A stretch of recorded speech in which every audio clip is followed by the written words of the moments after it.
오늘은 잠언 31장 13절부터입니다. 자, 보시면요. 그는 양털과 삼을 구하여 부지런히 손으로 일하며. 자, 원문을 보면 이렇습니다. 히브리 알파벳, 오늘은 달렛이라는 알파벳입니다. 달렛. 달렛이라는 글자로 시작되는 문구가 쭉 나옵니다. 자기가 관심을 갖고 구한 양털과 아마 섬유들을 가지고 그녀는 양 손바닥으로 즐겁게 만들며. 능력 있는 여인. 그래서 어떤 재력도 있고 실력도 있고 학력도 있고 재능도 있고 이러는 정말 이상적인 여인이죠. 이 여인의 삶을 이렇게 재밌게 표현을 하고 있어요. 그 여인이 아주 그 어떤 그 관심을 가지고 양털을 구해요. 이 양털은요, 주로 그 가족들의 외투를 만드는 데 씁니다. 그 다음에 아마 섬유들, 이 아마 섬유를 요즘은요, 의학계에서는 린넨이라고 합니다. 린넨이라는 그런 그 아주 그 가는 뭐라고 할까요? 식물성 섬유들입니다. 이걸 가지고는 뭘 만드느냐? 속옷을 만듭니다. 그래서 이 여인은 가족들을 겉으로도 그리고 속으로도 감싸고 보호하고 입히고, 이것이 겨울에는 따뜻하고 또 여름에는 더위를 피할 수 있게 해주는 이런 의류를 만들어서 입히려는 마음을 가지고 아주 정성껏 양털과 아마 섬유들을 구해요. 그리고 나서는 그녀가 남을 시키는 게 아니라 자기의 그 양 손바닥으로 즐겁게 그 옷을 짜 만드는 거예요. 왜냐하면 자기 가족들을 입히려고. 참 얼마나 멋지고 아름답습니까? 이것이 바로 능력 있는 여인의 모습입니다. 바깥에 나가서 활동을 하고 사회적으로 많은 명망을 얻기 위해서 여인이 활동하는 게 아니라 결국 우리식으로 하면 현숙한 여인이고, 원어적으로 하면은 능력 있는 여인은 자기 가족들의 이와 같은 안위와 평안을 위해서 힘쓰고 애쓴다는 겁니다. 남자도 그렇고 여자도 그렇고 항상 그 마음이 자기 가정에 머물러야 돼요. 가정을 벗어나서 뭔가 할 수 있다는 것은 안 됩니다. 내 가정이 너무나도 나에게 스트레스를 줘. 너무 힘들어. 나 이 가정을 벗어나고 싶어. 그래서 사회로 나가면 그건 하나님의 원칙이 아닙니다. 우리가 밖에 나가서 일하고 애쓰고 힘쓰는 게 다 뭐냐 하면 하나님이 우리에게 맡기신 가정을 위해서 최선을 다하고 충실하게, 그리고 식구들을 내가 희생하고 헌신하고 노력해서 따뜻하게 또 시원하게 행복하게. 그래서 그 여인의 마음에는 뭐가 있는 거예요? 즐거움이 있는 거예요. 그 양손을, 그것도 성경에 보면 양 손바닥, 손등으로 일할 수는 없잖아요. 손바닥을 가지고 아주 즐겁게. 우리 성경에는 이 즐겁다는 말이 빠져 있잖아요. 그래서 이런 것이 참 번역이 우리 성경에 부족한 부분이 있구나 하는 것을 느낄 수 있습니다. 좌우지간 여성들 마음속에는 가족을 생각할 때 그 즐거움으로 일하는 것, 이것이 굉장히 중요한 것이다. 그 다음에 14절입니다.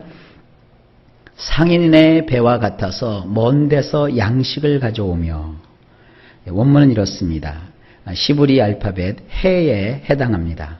그녀는 마치 무역하는 배들과 같이 되어서 먼 곳에서부터 자기의 양식을 들여오는도다.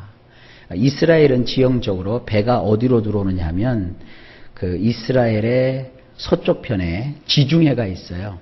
그 지중해라고 하는 큰 그 바다가 있는데 거기로부터 무역선이 이렇게 들어와요. 무역선이 입항을 하고, 여러분 그 신약 성경에 보면은 욥바라는 그 지명을 기억하실 거예요. 베드로가 거기서 큰 하나님의 일을 감당하지 않았습니까? 또 사도 바울께서 그 지중해의 배를 타고 다니면서 온 유럽을 예수님께로 인도하는 그런 일을 하지 않았습니까? 바로 여기서 말하는 이 무역하는 배들이 왔다 갔다 하는 곳은 지중해예요.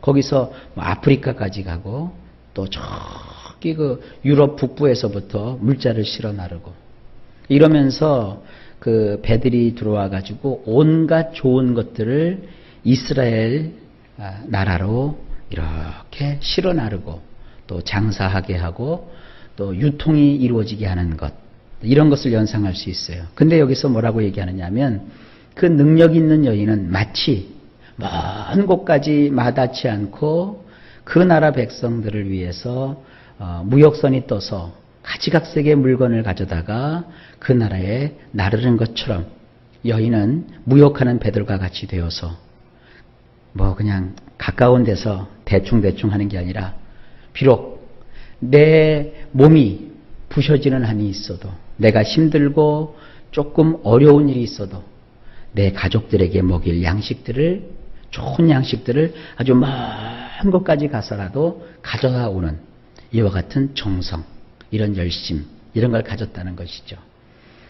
이게 그 여인들이 집에서 부지런하고 또 능력이 있으면 아무거나 갖다 먹이지 않죠. 요즘 같은 때는 더 그렇지 않습니까? 뭐 먹을 게 많은 것 같지만 제대로 먹을 수 있는 것들이 얼마 없지 않습니까?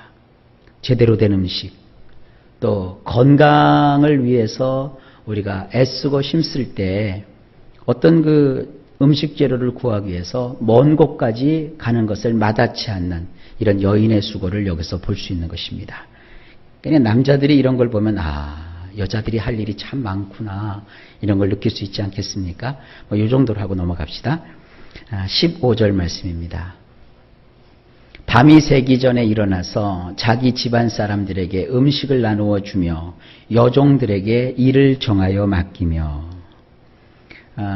히브리 원문에는 바우라고 하는 그 알파벳이 여기에 해당합니다. 바우. 그녀는 아직 어두운데도 일어나서 자기 가족에게는 음식을, 자기의 여종들에게는 할 일을 규정하여 주느니라. 굉장히 부지런하죠. 예, 그래요. 부지런하지 않으면 역할을 제대로 감당할 수 없습니다. 아직 날이 환하게 먼동이 트기도 전에 이 여인이 벌떡 자리에서 일어나요. 일어나서 뭐 하느냐? 자기 가족에게 먹일 음식을 준비해서 그 가족들에게 그 음식을 주려고 분주하게 움직이고, 그리고 여인이 부지런하니까 가정에 재물이 있잖아요. 그래서 종들을 두고 산다고요. 그리고 그 종들에게는 그날 할 일을 미리미리 정해서 일러주는 거예요. 남을 부릴 때 그 부리는 사람은요, 부림을 받는 사람보다 더 부지런해야 돼요. 남을 이렇게 인도하는 사람은 자기를 따르는 사람보다 더 앞서가야 돼요.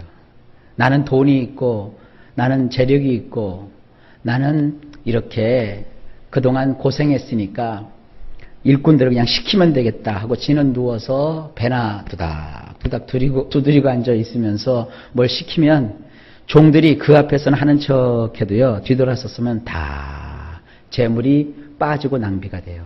그러나 이 여인이 그냥 뭐 종들이 일어나기도 전에 대바람부터 그냥 일찍 일어나서 그날 할 일을 다 정해놓고 이러니 그 집은 보지 않아도 종들도 다 빠릿빠릿하다고요.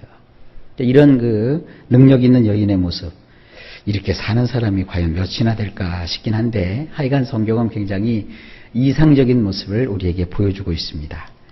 자, 그 다음에 16절을 볼까요? 밭을 살펴보고 사며 자기의 손으로 번 것을 가지고 포도원을 일구며. 이것은 히브리 알파벳 자인이라는 단어가 시작이 됩니다. 자인. 그녀는 토지를 골똘히 생각해 보고서 그것을 구입하며 자기의 양 손바닥의 열매로 포도원을 경작하느니라. 자, 이것도 가만히 들여다보면요, 굉장한 지혜를 얻게 돼요. 이 여인은요, 이 토지를 또 구입을 하는데 골똘히 생각해 보고서 그것을 구입해요. 남의 말만 듣고 살아가는 게 아니라 자기가 판단하는 거예요. 내가 판단하고 내가 신중하게 생각해서 이것이 정말로 필요한 땅이구나, 여기에서 농사를 지면 이런 농사를 지을 수 있을 것이고, 이렇게 하면 이런 좋은 점이 있고 또 이런 면에서는 이렇게 저렇게 되겠구나. 다 그걸 골똘히 생각해 보고서 그것을 구입한다는 거예요. 요즘 사람들은 이런 골똘히 생각해 보질 않아요. 그냥 남의 말만 듣고 쇼핑 이렇게 텔레비로 홈쇼핑 보면서 마감이 임박했습니다. 얼른 서두르십시오. 5개 남았습니다. 뭐가 5개가 남아요? 5,000개 남아있는 건데. 충동 구매하고 막 그러지 않는다고요. 이렇게 큰 마트 같은 데 가보면 알뜰한 사람들을 보면은요, 다 이렇게 자기가 살 거를 적어 갖고 와요. 그래서 그 이상 사지도 않고 다 꼭 자기의 어떤 수준과 계획에 따라서 그걸 구입을 해서 그렇게 살아가요. 여러분 자녀들이 이런 그 조짐이 보인다면 참 지혜로운 자녀예요. 오늘 이것은 말이죠, 이렇게 꼭 살아야 된다. 이거 죽어요, 죽어. 지혜를 가진 여인인지 안 한 여인인지를 우리가 이런 기준을 가지고 볼 수 있다는 거예요. 내 자녀가 어떤 일을 할 때 이렇게 아주 굉장히 생각을 잘하고 충동 구매를 하지 않고 이런 성향이 보이면 아, 하나님께서 내 자녀에게 지혜를 주셨구나. 이렇게 보시면 돼요. 기준이 되는 거예요. 그리고 저는 이 말씀이 참 좋아요. 포도원을 경작을 하는데 남의 손을 빌려서 남의 것을 빚을 끌어다가 그거 하는 거 안 됩니다. 자기 양 손바닥으로 번 것을 가지고 그 자본을 가지고 포도원을 경작하는 거예요. 그 사업을 한다고 하면서 그냥 죄다 여기다 저기다 돈 끌어다가 돈만 잔뜩 만들어 갖고 막 거창하게 한다고 해서 되는 게 아닙니다. 비록 작고 소박하지만 내 양 손바닥으로 일해서 얻은 열매로 그 자본을 가지고 포도원을 경작하는 것이 이게 지혜입니다. 이게 꼭 무슨 뭐 여자에게만 해당하겠습니까? 우리가 영적으로 보면은요, 여기 나오는 이 여인은 사실은 우리 집안에서 남편, 아내 할 때 그런 그 아내로서의 여인이 아니라 우리가 가만히 보십시다. 예수님은 우리의 신랑이세요. 우리는 그분의 아내들이에요, 아내들. 교회는 신부예요, 신부. 주님의 신부. 그러니까 이것은 목사가 됐건 장로님이 됐던 권사님이 됐던 집사님들이 되었던 그냥 일반 평신도들이 되었던 예수 그리스도를 믿고 거듭나서 구원받은 사람들은 다 이 능력 있는 여인이 돼야 돼요. 그러니까 우리의 그 삶 속에 하나님께서 성령 안에서 지혜를 주신다고요. 여러분 고린도서에 보게 되면 그게 있죠. 예수님은 하나님에게서 오셨고 그 오신 예수님이 어디 계세요? 우리 속에 계시는데 그분이 우리 속에서 지혜가 되셨느니라. 우리가 잠언을 쭉 보게 되면 이 지혜는요, 그냥 배워서 얻는 지혜가 아닙니다. 하나님이신 예수님이 우리 속에 오시면 지혜가 되시는데 그 지혜는 3가지가 거기서 나와요. 하나는 뭐냐면 짜다크가 나와요. 의로움이 나와요. 또 하나는요, 거기 카다시가 나와요. 카다시. 이것은 거룩함이 나오는 거예요. 거룩함. 그 다음에 3번째로는요, 흐야가 나와요. 흐야. 이 흐야는 뭐냐 하면 구원이라고 우리 성경에 번역되어 있는데 그것이 살맛 나는 인생이에요. 바울이 비록 헬라 말로 그 고린도서를 기록했지만 바울의 그 속에는 구약의 이 잠언의 사상이 가득 차 있는 거예요. 예수님을 너희가 영접했지 않느냐? 예수님이 너희 속에 계신다는 것은 바로 지혜이신 그분이 너희 속에 들어와 있는 것이다. 예수님이 너희 속에 들어와서 지혜가 되어주셨기 때문에 너희에게는 이 3가지가 늘 분출된다. 하나는 의로움이고 하나는 거룩함이고 그러므로 해서 하나는 구원이 너희에게서 나는 것이다.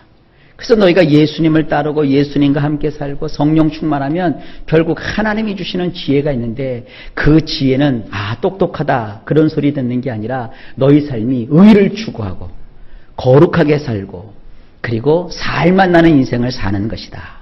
이렇게 말씀하고 있는 겁니다. 바로 그런 거예요. 우리가 살맛 나는 인생을 사는 지혜를 가진 지혜로운 자로서 우리가 힘써야 될 건 뭐냐면 이 양 손바닥으로 열매를 얻어서 그것으로 내가 포도원을 경작하는 거예요. 오늘 여러분 기도할 때 그러세요. 하나님, 주님이 자에게 주신 이 작지만 이 양손바닥은 귀한 것이군요. 저도 이 양손바닥으로 수고하여 일할 수 있는 힘을 주시고 일할 수 있는 일거리를 주시고 이것으로 하는 일에 복을 주셔서 하나님 나도 손바닥의 열매로 나에게 맡겨주신 포도원을 경작할 수 있게 해 주시옵소서. 이게 말이죠. 어떻게 적용이 되느냐. 목사에게도 적용이 돼요. 목사님들이 요즘 별쟁이들 바쁘게들 사셔요. 그래서 그런지 자기 손바닥으로 수고해서 설교를 하기보다는 남이 해놓은 것 갖다가 그냥 하는 분들이 참 많아요. 그건 아니에요. 수고하고 내 양손바닥으로 얻어서 그걸 가지고 사랑하는 교회가 포도원이잖아요. 이 포도원을 경작해야지. 내 손은 거치지 않고 남이 해놓은 것 갖다가 죄다 하는 거예요. 그래서 교회들마다 무슨 무슨 훈련, 무슨 성경 공부, 그거 다 남이 한 것 갖다가 가르치는 거예요. 그거요, 이게 성경에 어긋나요. 목사님을 하나님이 부르셨을 때는 그 목사님에게 합당한 은사를 주시고 사명을 주신 거예요. 그러니까 목사님이 많이 배우신 분들은 다소 지적으로, 조금 지적인 능력이 부족하신 분들은 무슨 감성이나 또 다른 면에서 하나님께서 고유한 사명을 주신 거예요. 그럼 자기 손바닥으로 열매를 준비해서 그것으로 포도원을 경작해야 돼요. 그래서 교인이 수천 명이 모이든 수만 명이 모이든 수백만 명이 모이든 목사님은 그런 데 관심을 가질 필요가 없어요. 나에게 맡겨주신 이 포도원을 내 양 손바닥의 열매로 경작해야 된다. 이런 마음을 가지고 하는 거예요. 그러면 남이 성공하는 걸 부러워할 것도 없고 자기가 좀 더디다고 해서 절망할 것도 없어요. 나의 포도원을 내가 경작하는 건데요. 내가 목회하는 성도들이 편해야 되고 행복해야 되고 주님을 만나야 되고 이런 것이 목적이 돼야 되는데 온통 생각 속에 몇 년 만에 몇백 명, 몇 년 만에 몇천 명, 그게 뭔 중요해요. 포도원에서는요, 고품질의 포도를 수확을 해서 우리 주인이 되신 주님께 그걸 드려야 되는 거예요. 여러분 삶도 마찬가지예요. 남의 것을 부러워하지 마세요. 남이 땅 하나 샀는데 투자를 했는데 엄청나게 떼돈을 벌었다. 누가 이렇게 했는데 했다. 어디 갔는데 귀인을 만났다. 그거 다 여러분과 상관없어요. 이 양손바닥의 열매로 나도 포도원을 경작할 수 있게 해 주십시오. 이 축복 받아 누리시기를 예수님의 이름으로 축원합니다. 자, 그 다음에 마지막 17절. 힘있게 허리를 묶으며 자기의 팔을 강하게 하며. 원문은 이렇습니다.